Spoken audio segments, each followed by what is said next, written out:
Test. I had to.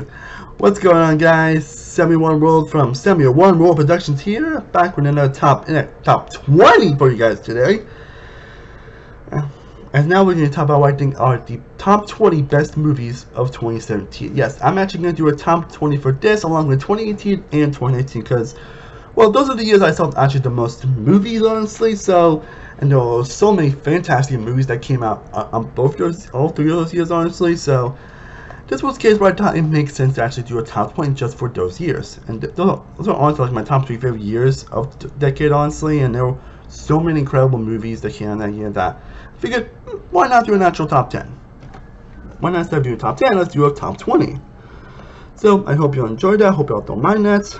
And I mean, you have like more great movies to talk about. I mean, maybe you guys haven't seen it already, but I still hope you enjoy. Honestly, 2017 is probably my favorite year out of the 2010s, honestly, so I'm definitely excited to talk about this one the most, especially with how the list has definitely gone. It's my list probably has the most, well, my top 2 is say the same. My others have definitely gone through the most changes, so bear with me, honestly, but I still hope you'll enjoy this video, and I would love to know your favorite movies of 2020. And I would love to know your favorite movies for 2017 down below in the comment section. And since we talk about 20 movies, I'm now going to give to 20 honorable mentions. Films I still loved, just did not make the actual list.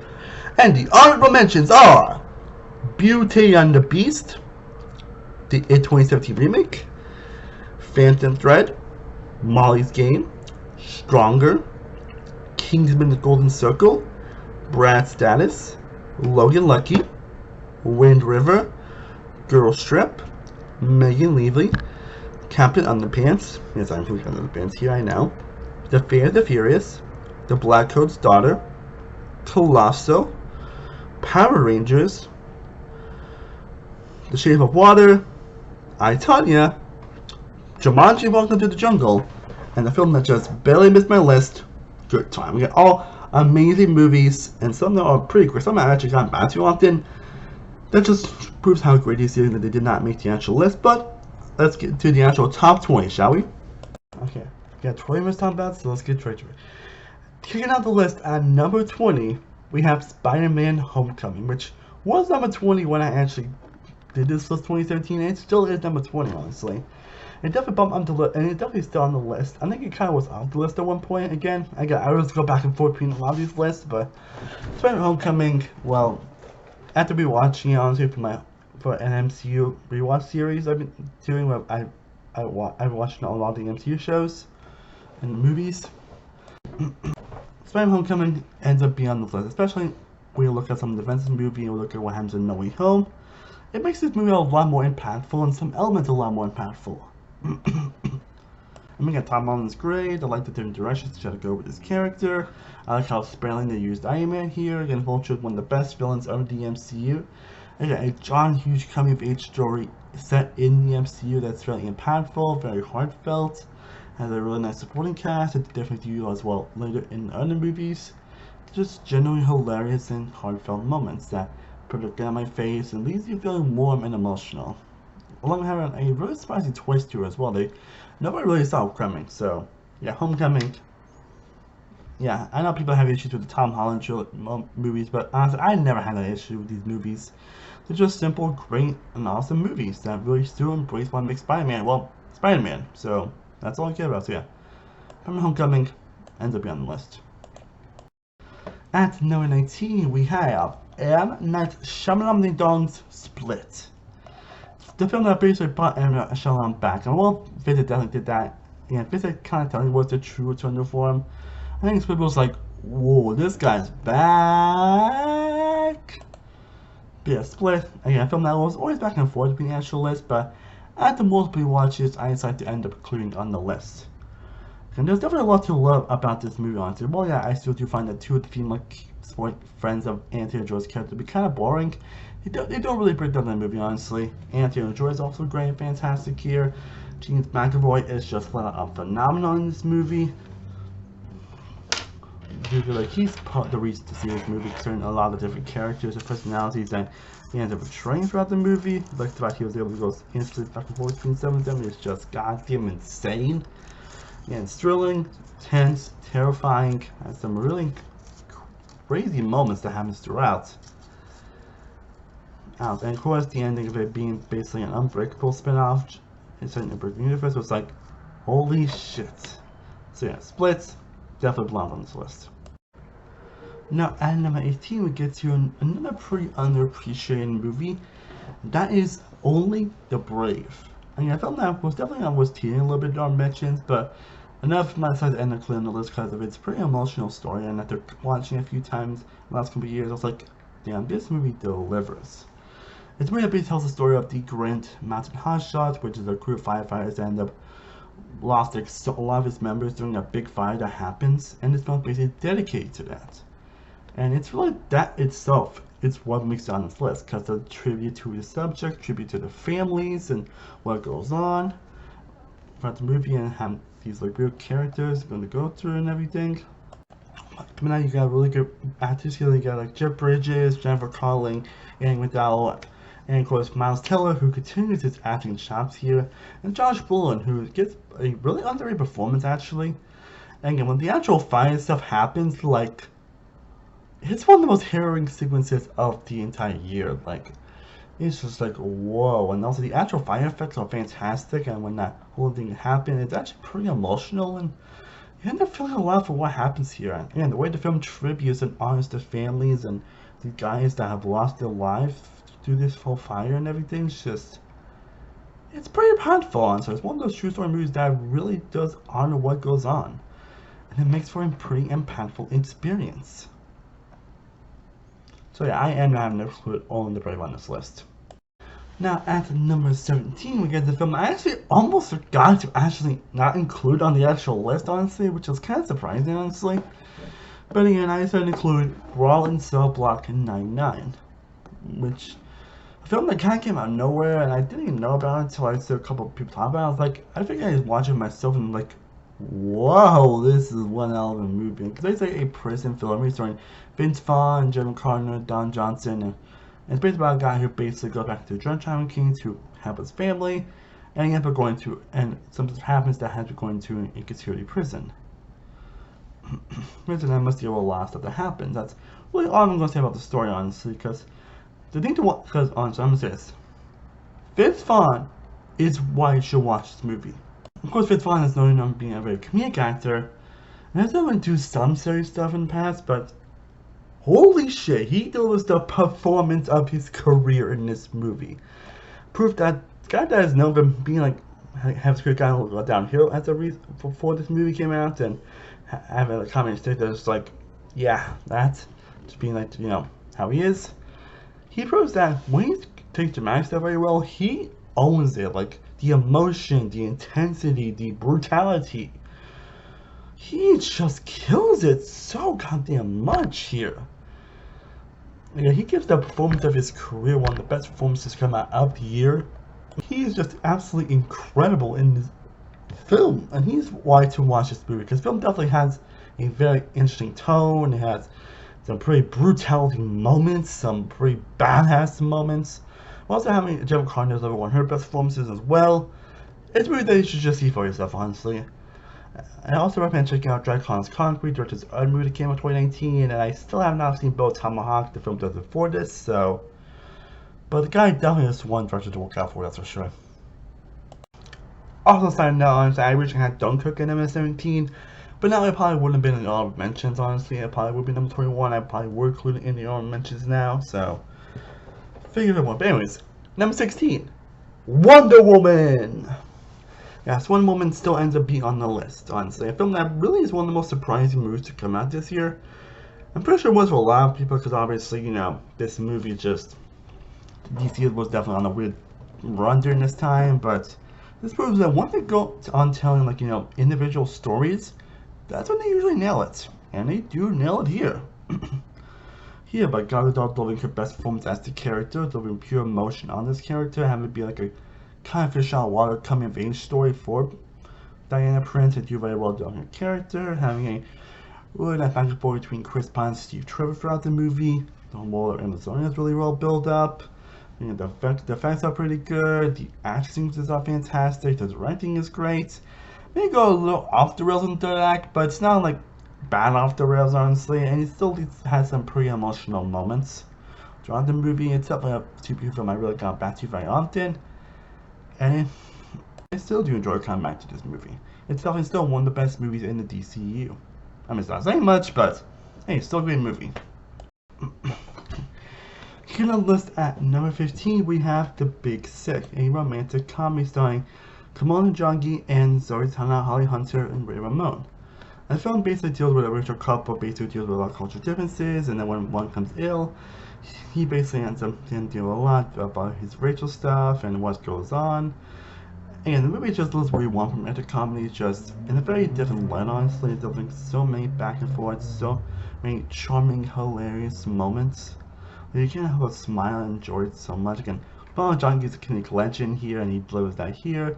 So Donna has great moments. This is probably the best we've seen in Holly Hunter. The best we've ever seen Ray Ramone, at least in terms of movies, at least. The film is very heartfelt, charming, and hilarious, and the film you just can't help but smile whenever you look back on it. So, yeah, that's pretty much all I can say about it. It's fantastic. At number 14, we have Three Billboards Outside Ebbing, Missouri. That was one of the few Oscar movies that's actually ended up making this list. Almost because this movie got nominated for a lot of Oscars, and when it comes to a lot of Oscar movies, a lot of them don't actually end up making my best list, or at least not a lot of them I don't go back to very often, honestly. But Three Billboards is definitely one of those movies that I do go back to. Again, it's probably, by my opinion, Marvel Gunn's best movie that he has. I would say it's definitely his best movie that he has done, honestly. It's definitely an incredibly impactful movie that has a very deep and compelling narrative, along with having a really incredible story and narrative that you can't help but really be invested in. Like you generally can't help but what's going to happen next. It's definitely a very unpredictable movie, and of course with France Benton delivering one of her best performances of her career, and even more performances from Woody Harrelson, Sam Rockwell, John Hawkes, Peter Dinklage. Like, you got an incredible cast here, and everyone delivers so much, and his characters just feel. It's a very real movie. It's one of those things that could definitely happen in real life, honestly. And it definitely is insane, but it feels like it's something that could really happen, which makes it really more impactful. Again, probably not the most rewatchable movie in the world, which is probably why it's on number 14 here, but this movie that when I do come back to it, I end up falling back in love with it. Now at number 13, we have John Wick Chapter 2. But yeah, John Wick Chapter 2 ends up making this list, honestly, and I still debate spots. Still think this is better than the first one, honestly, which is honestly don't tell you something, honestly. But yeah, John Wick Chapter 2 is an incredible movie that really takes what made the first John Wick movie so impactful and delivers a more compelling narrative, and Keanu Reeves still is badass, delivers some more jaw-dropping action set pieces, some incredible visuals, and cinematography. Really builds a lot more on the world building and the establishment of the what goes on in this world, and everything that goes on here is just impactful from beginning to end. It delivers on the appeal for action while also having a compelling narrative and a nice emotion added to it as well, and some nice villainous figures to John Wick to beat the crap out of. And it has a really interesting and surprising ending to it as well, which can add more to the world building what goes on during the movie. So yeah, John Chapter 2, an incredible sequel. And now we get to actually another underappreciated movie on this list. At number 12 we have Brigsby.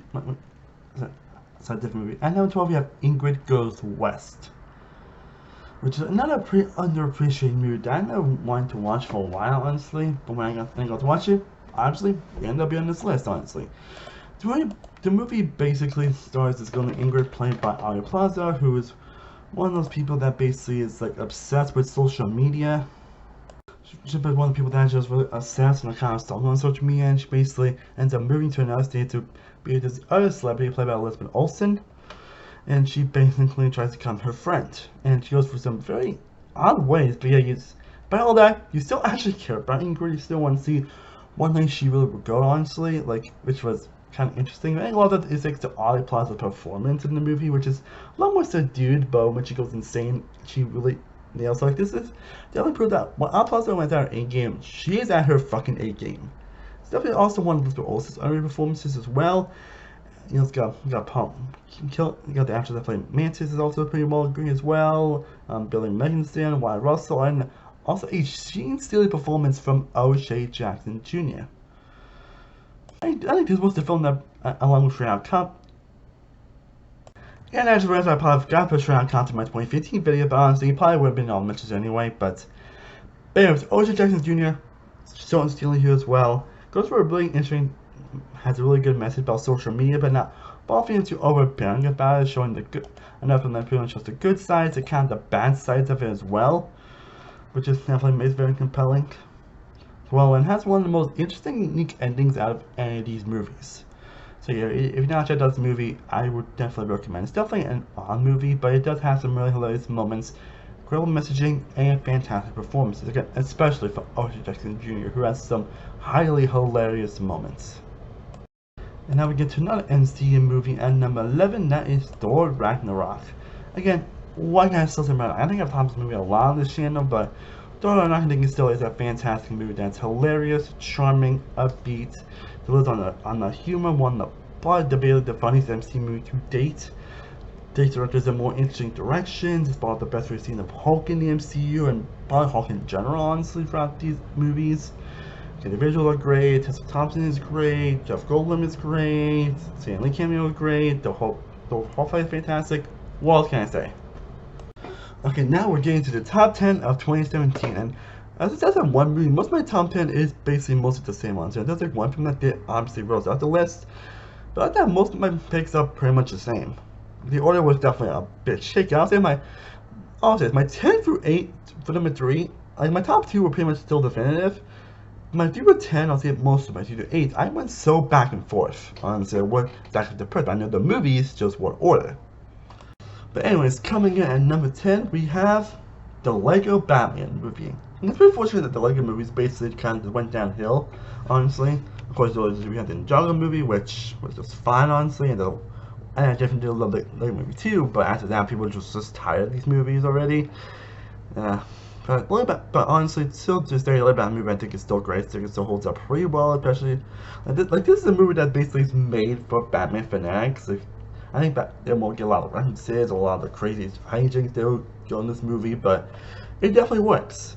I think one that's great picture of Batman. I like the arc that it goes throughout the movie, and how to take care of Robin. I think played by Michael Cera. It's got a great Joker performance from Zach Galifianakis, who basically they do great job actually make you feel bad for Joker, which is something I never thought they actually would do in a Batman Joker movie, which is insane. Also, Zach Galifianakis is definitely great as a Joker, and the plan that goes through, what he went through for the movie is also consistently hilarious, but also consistently heartfelt as well, especially the finale. It's a movie that just puts a big grin on your face throughout. And if you are the biggest Batman fan, even if you're not familiar with Batman, I think you'll still find me pretty hilarious. Okay, now, coming in at number 9. I'm not sure whether people are going to be happy or sad that I put this pick, but I've always loved this movie, honestly. I've always adored it, and I still enjoy watching it. And that's the film that basically ruined the Star Wars fanbase, and that is Star Wars The Last Jedi. Don't kill me, please! Don't kill me! I'm gonna admit it because I know there are a lot of people that pretty much hate or despise the movie. Some people say it like ruined Star Wars and like ruined the franchise, and I'll say it kind of did in some ways, mostly because they're still kind of trying to retcon certain things that happened here and trying to forget even happened, which is pretty a shame, honestly. Because I love Last Jedi. While I won't say it's a perfect movie, it delivered so many incredible moments. It actually tried to be a different movie. It tried to do something different. Tried to deconstruct the Force and the Jedi lore, which, honestly, I'm actually all for, I'm actually all for what they did here. Now here's what I'm saying. If you guys don't like the direction, that's fine. If you guys don't like what they did with Luke Skywalker, if you guys don't like what they did with Leia or certain characters, if you guys don't like what they did with certain things in this movie, that's perfectly fine. I can understand why this movie is divisive. And it's which some people won't be assholes about it. Like I know some viewers that do hate it, but they don't act like assholes. Just don't act like an asshole if you don't like it. And especially people that actually do like it, like I do. I think it's definitely the second best of sequel trilogy. I still think Force Awakens is a better movie, but Last Jedi is still an incredible movie that is the best looking Star Wars movie because it's Rian Johnson, has some incredible moments, fantastic performances, especially Mark Hamill's best performance as the character Luke Skywalker. He has one of the best action sequences and lightsaber fights in the entire franchise. Some kick-ass moments, some kick-ass sequences, and epic final battle. Probably the best that we got in some of these characters, especially with Kylo Ren and what they do with him. And the division between Kylo and Rey are definitely incredible. Definitely the best moments of the sequel trilogy. Again, I like the different direction that it went for, and I actually appreciate it, and I actually enjoyed the different take it did. And I don't think people say they don't like. I'll say the people that I will say I definitely don't understand why people thought they assassinated Luke Skywalker here, because I thought what he said kind of makes sense if you really think about it,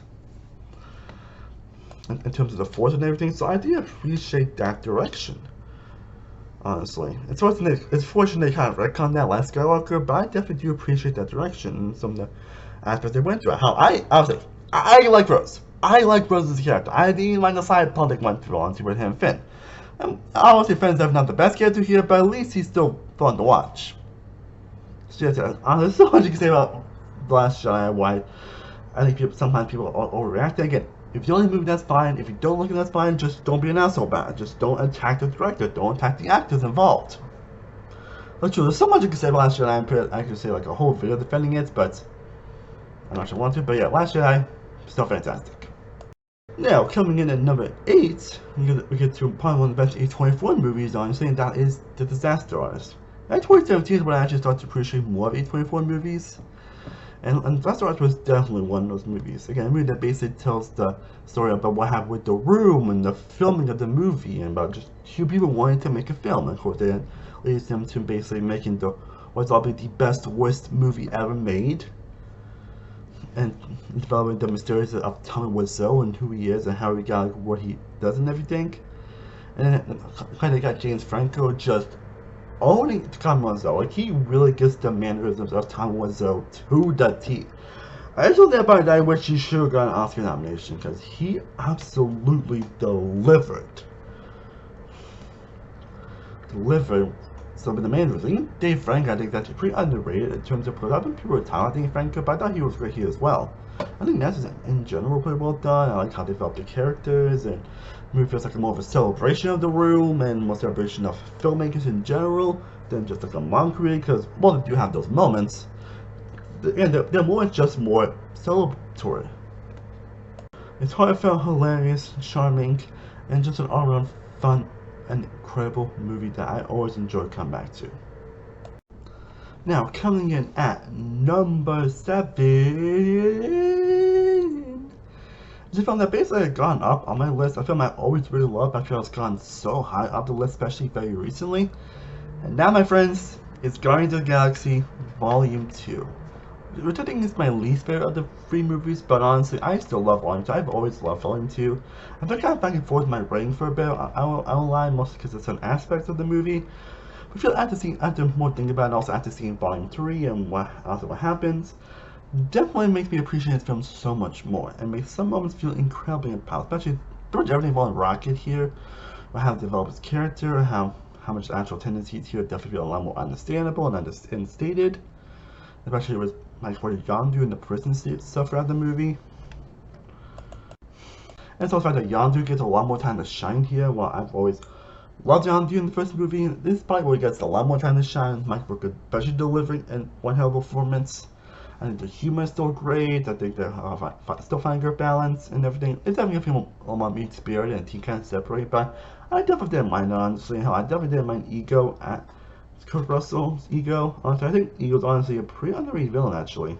Playing excellent by Kurt Russell, and especially like from the scene where he tried to trick Pete and everything, and then of course the heart moment where he basically reveals something following his mom and everything, and it's just heartbreaking. I really like the final action set piece of the movie, a lot of the most heartfelt emotional moments that happen, and of course the emotional death that happens in the movie. It's pretty powerful, and also the soundtrack I think is still top tier, amazing, using incredibly well throughout the movie. I've pretty much been banging Miss Blue Sky. I'm pretty sure Miss Blue Sky has now been a huge jinx at this movie, and honestly for good reason. But yeah, definitely my least favorite of the 3 Guardians movies, but I still adore Volume 2. And speaking of which, speaking of trilogies, at number 6 we got the end of the Apes trilogy, and that is War for the Planet of the Apes. I mean, again, the fact that we end up getting a trilogy of amazing Planet of the Apes movies is just absolutely incredible. Like, it's still fucking insane. And it, man, yeah, I still debate which one I actually find. I think I was my favorite for the longest time, but after looking back so much of Rise of Dawn, I still go back and forth, honestly. You can't extend all of them a tie, honestly. Well, not sure to extend all of them a tie, but what I just think is a phenomenal movie. That definitely is a lot more bleaker than the previous movies, but still a very emotional movie that really goes through some pretty serious and emotional stuff. Also having at least a little bit of humor with Bat Ape that does it very sparingly, but also very well needed. This is probably the best we've seen this season, and it still somehow this managed to be the best of the visuals, which is really saying something. While the old characters are still great, while the new ones like Nova is pretty well done, and the Colonel played by Roy Hillison, who, for the screen time that he does have, he manages to own and deliver. So again, still continuing on with the themes of the previous movies and really still delivering it, still a lot of turmoil that happens throughout the movie, and get some pretty emotional and heartfelt and heart-grudging moments, especially near the end of the movie. Is just, again, the best we got a trilogy of a reboot Apes of an old franchise that used to be one of the best trilogies of all time. It's fucking, oh my god. It's just somehow my boy that we got these type of movies. So yeah, Planet Apes, phenomenal. Now at number 5, we actually got a movie that actually has bumped up a few spots on my list, honestly. It's a film which I think it was like number 8 last time in this list, but I think after rewatching it, it's gone up a few spots, and that is the underappreciated Brigsby Different. And I'm not going to say anything about this movie. You don't know why I'm not going to say anything about this movie? Because I think it's one of those movies that you should just watch not knowing anything about the plot, anything about the story. Don't even watch any trailers on this movie. And all I know that it does have a pretty solid cast, has a pretty heartfelt message. That's really all I'm going to say. What's what I'm saying? It's really one of those movies that you should just not know anything about it and watch. It's going to leave an impression like it did on me when I first watched it. Everyone should recently made me appreciate so much more. Now at number 4 is a film that pretty much did the one spot, but that's really not anything against the films. All this, like on my top 4, probably my top 5, in that top 5 of films I'm considered to be pretty much, a lot of these movies are considered to be like all-time favorite movies, so that's definitely saying something. But so yeah, my number 4 is Blade Runner 2049, probably my second favorite Villeneuve movie. And this is another movie that had no right being as good as it was, had no right being as incredible and amazing as it is. Like, oh my god. And this is a film that basically was a legacy sequel to a film that came out in 1982, which is a film that's honestly very divisive and people still go back and forth whether or not it's good or not. And this film had, and it's like, really gonna make a sequel like 3.5 years later? Like, really? But no, this is a film that doesn't really try to separate it. This film doesn't like set up like a new franchise. It tells its own standalone contained story with no setups. I mean, a really compelling narrative, really expanding more on the world that they go for here. Got Ryan Gosling delivering one hell of a performance. Still pretty much he's one of the best actors working today. Even Andy Armas is also fantastic. It's one of the first film I think I've seen her. Now she was in a couple of movies that I know before that, but I've never seen those movies. But this was a film that was like, man, this actress, she can really act. And she does, honestly. She truly does. And the visuals are amazing, the mystery is compelling, the action was there is great, and how they utilize Harrison Ford's old character from the original film is fantastic as well. And leads to having very satisfying moments throughout the movie. And at least it's just a compelling ending and a compelling narrative that you can help but just be invested in throughout the runtime. And it's also paced very well. Again, these are those movies that are not the most rewatchable movies in the world, but they're films when I do go back to them, honestly, I just fall back in love with them. And Blade Runner 2049 film I always love going back to. And now we're giving the top to just a teasy with you bit at number 3, and that is my favorite animated movie of the year, and that is Coco. Coco. Sorry, but yeah, Coco's number 3. Yeah, not a genuine surprise, honestly. A film that I'm pretty sure nobody expected to be as good as it was. It's one of those films I think that the more I think about it, the more I fall in love with it. It is a truly and beautiful movie. It has some of the most beautiful, breathtaking animation that Pixar has done. And the voice acting is great as well. Miguel's arc of the movie is compelling. It basically gets into land dead, but trying to play music that's bad from the family. AW do feel for Miguel's throughout the movie. AW do want him to succeed. And also the villain's pretty interesting, and when is Shred villain is still pretty interesting and still within the movie. But, yeah, this is a film that will honestly will make you just appreciate and love your family. Like when probably, I remember when I first watched it, I wanted to give my family like a huge big hug. I think I saw it in theaters, and I still love every. Wait, did I see it?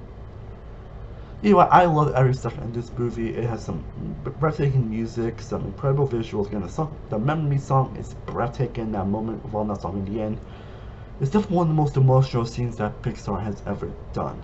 It has really compelling characters, beautiful music, a great message and morals. Pretty much what you expect from Pixar. And the film that I'm pretty sure nobody would expect, most people thought it was a birth half on Book of Life.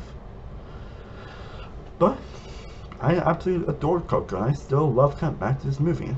It puts a big grin on my face and makes me cry like a baby. Pretty much like most Pixar movies. Now, for my top two are basically pretty definitive, so I'm just gonna get out of the way, because if you've already followed my channel for the longest time, you guys will probably know what's my top two. For those who don't know, my number two is the best X-Men movie, Logan, which I think is an incredible movie that, whether they get into ruining it, Deadpool 3 or not, it's still an amazing film. It's still an emotionally satisfying movie, as Pooja has best performance as the character, an incredible script that I actually have got nominated for an Oscar, the best visuals, the best villains, the best moments, the best action set pieces. Again, it really goes for that hard R rating, and I'm happy that it does go for that hard R rating. Like the opening scene alone is just phenomenal. And what they do, Patrick Stewart was great as well. It gets some pretty emotional and impactful moments that you can't help but really enjoy. And the way it ends, it's still, no matter what, honestly, it's still going to freaking hit. And my personal number one favorite movie of 2017 is still Baby Driver, which I'm gonna say this right, Baby Driver is now my favorite movie of all time. I am goddamn serious. Baby Driver has defeated The Empire Strikes Back as my favorite movie of all time. It's one of the movies I've gone back to consistently since it's pretty much like a comfort movie to me at this point. One of the movies that I can't help but just feel so much when I go back to it. It's definitely everyone's best movie in my opinion, has the best action set pieces, best utilization of music, best characters, best back and forth, best intensity, best romance, best ending. Like, there's so much to adore about this movie that it's every film that I've constantly gone back to so often since its release. So yeah, it now holds it should not be my favorite movie of 2017, but also the best movie, also my favorite movie of all time. There's always a situation between what is the best and favorite, but for me, Baby Driver is the film actually to be my favorite movie of all time. Whew! Well guys, I hope you enjoyed me discussing my top 20 best movies of 2017. Let me know down below in the comment section what are your favorite movies of 2017. Which 27 movies did you love the most? I would definitely love to know down below in the comment section. And I'm very happy to talk about these amazing movies, and I'm definitely talk about Tion Fish in the rest of this series. I plan to get Fish editing and getting all these videos before the end of the year, so stay tuned for that coming very soon. As always, thank you so much for watching. I truly honestly appreciate it. I am Sam One World from Sam One Productions. I will see you next time. As always, stay cool, bete. Peace.